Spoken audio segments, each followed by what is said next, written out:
Cut a banana into pieces and put it in a water bottle. Look what happens.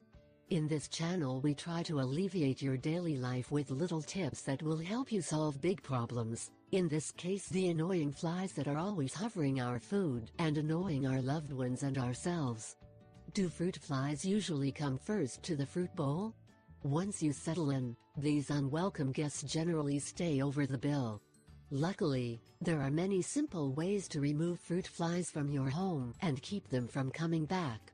The flies are constantly buzzing around our heads, and although no one invites them, they sit with us at our table in our delicious food.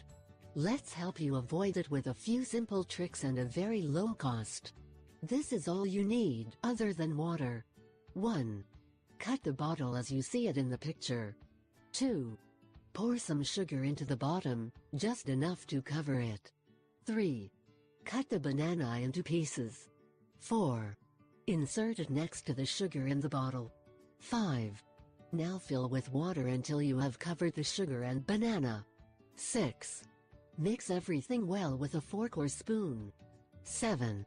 Place the top of the bottle as shown. 8. Place it in a visible place and you will see how it works. If you are going to spray some toxic product, such as Clorox, do it only when the room is well ventilated. Also, think about putting on a mask. This method is not recommended if you want it to be safe to breathe the indoor air.